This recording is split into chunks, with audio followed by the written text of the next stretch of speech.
wanafunzi wake, tokeni hii shashi mwende ile. Mimi naweza kuambia utoke hapa. Sasa kama utatoka, mimi sitakuencourage ati utoke. Labda wewe utoke kivyako. Na hii shashi mimi tunakuaga tunajua kuna kamurago kadogo ka watu kutoka.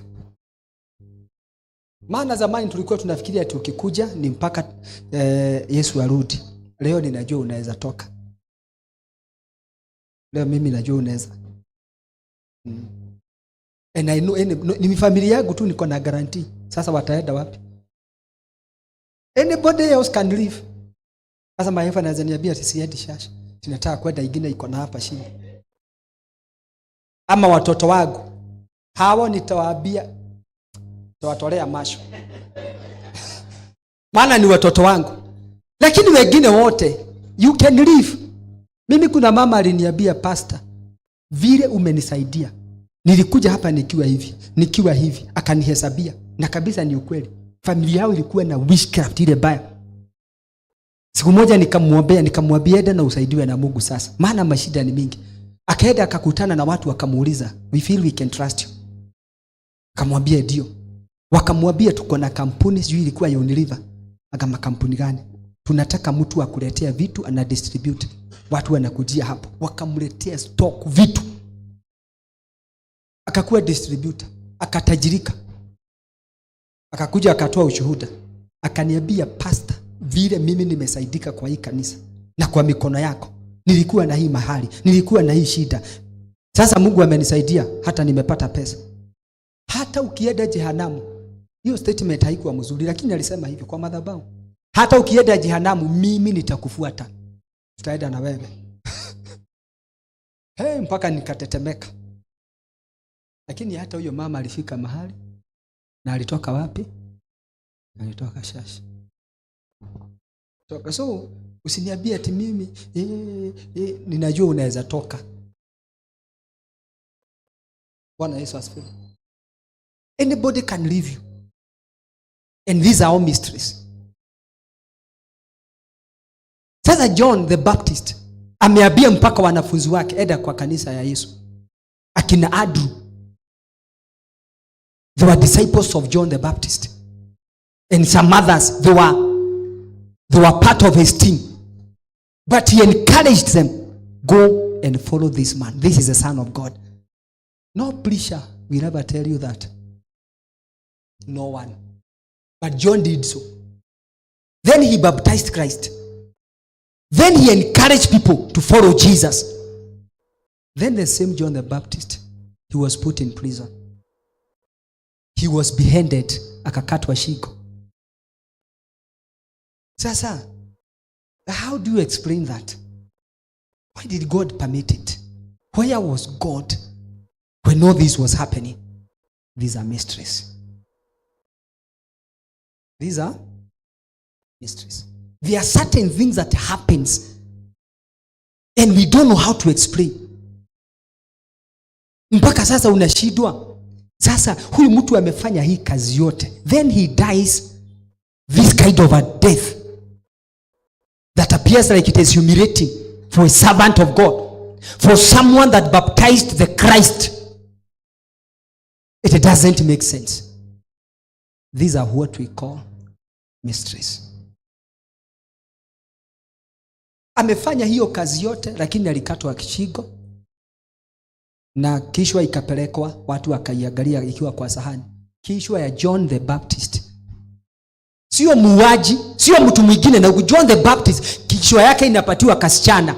Kana shida kakiiba nayo hivi. Maana kulikuwa na pati. Si Biblia inasema kalikuwa kana dance na kishwa ya John the Baptist. Sasa unaweza uliza gai yathiete kuhinde yo. Mungu alikuwa ameenda wapi? These are mysteries. So when you walk with God, you must accept that God is a mystery and there are mysteries in God. And so certain things may happen in our lives that may portray like God has left us, like God is not merciful. Especially when you are righteous and holy, you are consistent, you are faithful, and still you are failing. Unashindwa gai wenda atia. These are mysteries. Tell your neighbor they are mistress. Yes. And I want us to know, when the seventh angel will blow the trumpet, that is when the mysteries of God will come to an end. Meanwhile, we must accept their mysteries in God. Na usipoelewa hivyo, utakwazwa na Mungu. Mimi kuna wakati nimefunga. Sometimes hata I remember many years ago, I fasted, nikaenda nikafanya ibada, and the anointing of God came down powerfully. Powerfully. Alafu nikaitwa kwa chifu. Na chifu akaniambia nitakufuga. Na ni wahubiri wameshikana wanasema huyu kijana hatujui. Every young person walikuwa wanakuja shashi. Ninawaombea wanaongea in tongues, wanajazwa na roho. So waka-influenciana so many young people. Nilikuwa na vijana wengi. Wanasema ukitaka kujazwa na roho, enda mahali fulani. Ukitaka ku speak in tongues, enda mahali fulani. So there was a protest. One day I did a service, and the anointing of God came down powerfully. People were baptized. There was holy laughter. Na siku moja tutaomba grace ya holy laughter ifshuke hapa kwetu. Everybody was laughing. It appeared like crazy. Unaangalia mtu unaanza kusheka. Tulisheka 3 hours. I tell you, kuna wakati anointing inashuka mpaka you just want to, hautaki kwenda nyumbani. Wacha hivyo Ruth anatuambia tu na haraka. Naomba siku moja Mungu ashushe anointing hapa. Tulikaa kwa ibada, unaasha kushaka, unafikiri yako imeisha. Unaangalia mtu akishaka na wewe unaanza tena. It was so powerful. Many people were healed. Watu walikuwa na vitu zinayeyuka zinaisha. Kumaliza hiyo ibada niliambiwa kwa chifu haraka. Na chifu akaniambia nitakufuga. Hao vijana unatumia nguvu gani? Wanakataa kusikia wazazi. Mzazi anaenda kanisa, wewe kama ni mzazi unaweza kubali mtoto wako wewe unaenda hivi. Yaani akanisomea. Sasa mimi nikamwambia mimi sija influence mtu. Akaniambia nitakufuga pastor. Unasikia? Sasa usipoelewa their mysteries in God, you expect when the anointing is so high, utaenda ukutane na mtu akwambia I feel like to bless you with a car. Sasa sisi ndio tunatarajiaga. Maana anointing ni mingi. So tusipojua kuna mambo ambayo yako ndani ya Mungu iko zaidi ya mawazo yetu, tutakwazika.